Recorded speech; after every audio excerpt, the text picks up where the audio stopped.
We are going to go a little bit more in depth into the subatomic particles that we talked about earlier, the protons, electrons, and neutrons. And we're going to learn a little bit more about these things that hopefully they start to make a little bit more sense to you if you're not already familiar.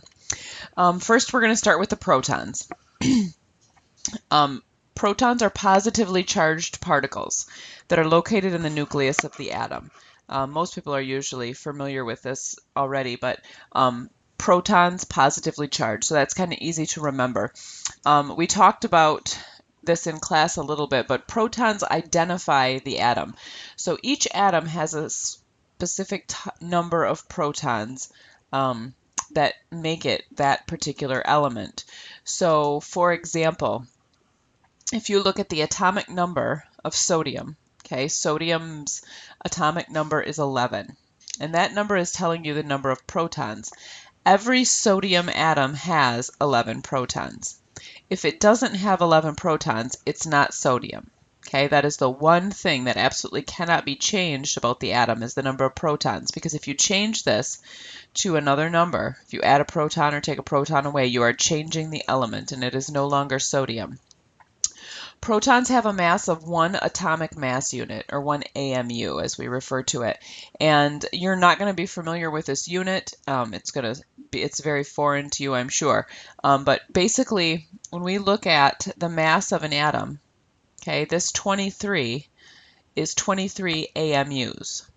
Now, if each proton has a mass of 1 AMU, and there are 11 protons, that means that 11 of these AMUs are protons, which means that there's an additional 12 AMUs that belong to something else, which we'll talk about a little bit later. Okay, so this is the atomic number, the smaller of the two, and the mass is the bigger of the two. One thing, too, I want to point out to you is that these numbers can be located anywhere within this square. Every periodic table does it a little bit different. So you might see them both at the top, you might see them both at the bottom, you might see the mass on top or the mass on bottom. So just be aware that the smaller of the two numbers is the atomic number. Okay, the location doesn't necessarily matter.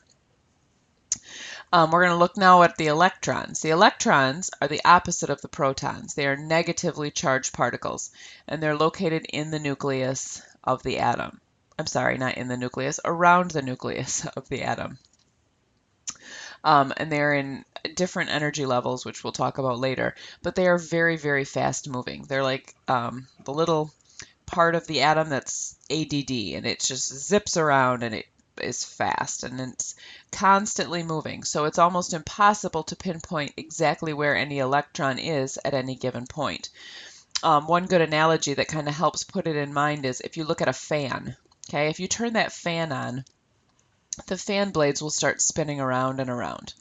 And while you know that the fan blades are not taking up the entire space inside that fan, because it's moving so fast, it's impossible to pinpoint exactly where the blade is at any given point in time. So the electrons are kind of the same way. They're kind of zipping around the nucleus, and they make what we call a cloud, an electron cloud, because it's almost impossible to predict their location. They are held in orbit around the nucleus by their attraction to the positive protons. Opposite charges attract. So the positive protons attract the negative electrons. And so one way you can think about it is if you had like a ball on a string and you were swinging it around above your head. Okay, that motion, that constant motion keeps that ball from falling on top of you, but the string at the same time keeps the ball attached to your hand. And if you were to cut that string, that ball would go flying off into space. The same thing is true about those electrons. If they didn't have the attraction to the positive protons, they would go flying off into space. Electrons have no significant mass at all. It's so insignificant we basically say it's zero. They are that much smaller than the rest of the particles that we're going to talk about. In fact, one way that you can put it into perspective is if the nucleus of the atom were the size of a tennis ball, the electrons would be about the size of a grain of sand. That's how much smaller they are. So really very insignificant. So when we look at that atomic mass, none of that is made up of electron. We basically just consider electron 0. And in a neutral atom, you will have the same number of protons as electrons. Okay, they will be equal. So if it's a neutral atom, you can look at the atomic number and say that, okay, it has 11 protons, so it's going to have 11 electrons as well. That is not always the case, as we will learn later, because an atom can gain or lose electrons, and then that balance will be off. But if it's neutral, there will be the same amount of both. So now let's look at the neutrons. Okay, neutrons have no charge. Okay, neutrons are neutral. They're located in the nucleus with the protons, and they have a very specific function. Because they're neutral, they're not really performing any function as far as the electrons are concerned. There's no attraction there, but they help to stabilize the nucleus. If you think about it, the nucleus is composed of a bunch of protons, all of which are positively charged. Like charges tend to repel each other. If you've ever tried to put the same sides of a magnet together, they fight it. They don't go together. The same thing is true about protons. And so in order to keep that nucleus from falling apart, from pushing away from each other and all of those protons just scattering, the neutrons are in there to serve as sort of like a buffer between the protons so that they don't push each other away. Eventually, if a nucleus gets too big, no matter how many neutrons you have, you can't keep it together.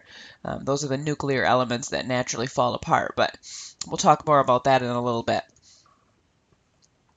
Neutrons have a mass of 1 AMU, just like the protons. Okay, same mass as the proton. So when you, once again, if you look at this mass, okay, if 11 of these AMUs belong to the protons, that means 12 of those AMUs belong to the neutrons, because remember, the electrons are insignificant. So if there are 12 AMUs that belong to the neutrons, and each one is 1 AMU, then you can do the math and say, okay, well then there are 12 neutrons in this sodium atom. The atomic mass is giving you the mass of one atom, okay? So this is one atom's protons and neutrons together. Obviously, if you have more than one atom of sodium, your mass is going to start to compound on itself, but one atom, 23 AMUs. I don't know why that popped up now. It's a little backwards, isn't it? Okay, so now let's talk about an ion, because the homework you have for tonight is going to have you doing some stuff with ions. An ion is defined as an atom with a charge. It means that we're no longer talking about a neutral atom. It has a charge of some kind. It can be either positive or electron, and positive or negative. And it's formed when atoms either gain or lose electrons. Okay, now this is what confuses a lot of people, so I want you to kind of be careful of this and think and concentrate on this a little bit. If you lose electrons, which are negatively charged, the result will be a positive ion. And if you think about it in terms of the particles, that makes sense. Because if you're losing electrons, you now have more protons than electrons, and protons are positive, so your atom is going to be positively charged. But because in our mind, for however many years of math, we've been saying that loss is equal negative, it gets confusing. Loss of electrons result in a positive ion. Excuse me. And then the opposite is true. If it gains negatively charged electrons, you're going to get a negatively charged atom. More negative electrons than positive protons will result in a negative ion. And we actually have names for these. Positive ions are called cations, and negative ions are called anions. I always remember this way. Positive anions are cations. Cations are positive, like a paw. Cats have paws. It's cheesy and it's corny, but you'll remember. And then negative ions are called anions. And you can come up with whatever little thing you want to remember that.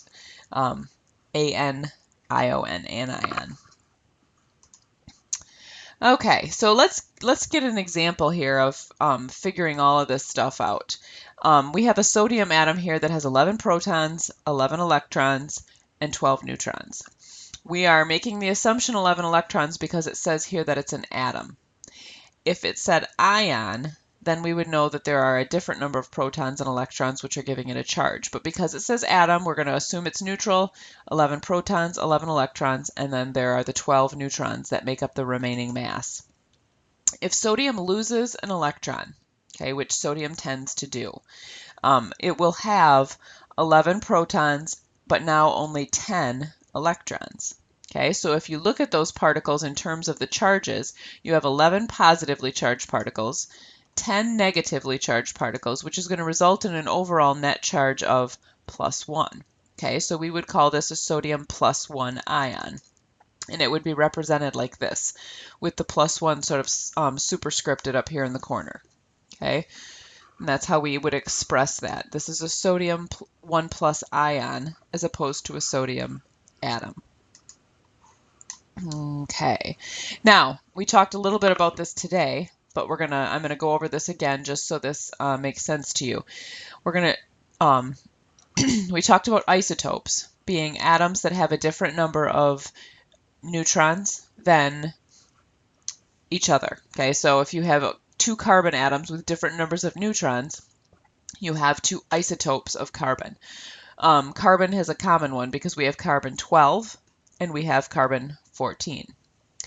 Carbon 12 is the most common isotope of carbon, but carbon 14, you've probably heard of carbon 14 dating. I'll talk about that in a minute. Carbon 14 is another isotope of carbon that does exist. Carbon has an atomic number of 6, which means it has 6 protons. Okay, so 6 of these AMUs is protons, which means the other 6 are neutrons. In this case, it's still carbon, so it has 6 protons. Those 6 protons, if you subtract it from the 14, means that there's 8 AMUs left for the neutrons. So there's 8 neutrons in this carbon atom. Hopefully that makes sense. You can kind of see the difference. We've just simply changed the number of neutrons. Okay. Well, in carbon-14 dating, Mr.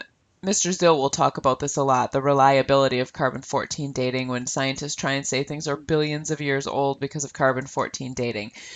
The atomic mass on the periodic table you'll see is 12.01. I think some of the periodic tables say 12.011. Pretty much the same thing. This is an average, okay, of all the isotopes. Because this number is closest to 12, that means that 12 is the most common isotope. And there are only a few that are different, which causes this to be just slightly higher than 12. Every living thing on Earth contains some carbon-14. You contain some carbon-14. I contain some carbon-14. Anything that is living, when it takes in carbon, along with taking in carbon-12, it does take in some carbon-14 as well. And it's a measurable amount of carbon-14. So scientists know that, I don't know what the percentage is, but let's just say 2%. 2% of all living things is carbon-14 as opposed to carbon-12. Well, when you die, your body stops taking in carbon-14. The amount of carbon-14 in you is done. But carbon-14 is nuclear, and so it will slowly start to decay. And it decays at a measurable rate. Scientists know how fast carbon-14 decays. And so what they'll do is they'll take something that is dead but was once living. They'll measure the amount of carbon-14 in it, compare it to how much carbon-14 would have been in it when it was alive, and then based on the amount that's left, they'll be able to give a time range on how old it is. The problem with carbon-14 dating is that it's only reliable to a certain extent. Nothing that is 1,000,000 years old can be dated with carbon-14 because there would be no measurable amount left. So that's kind of where the controversy comes in.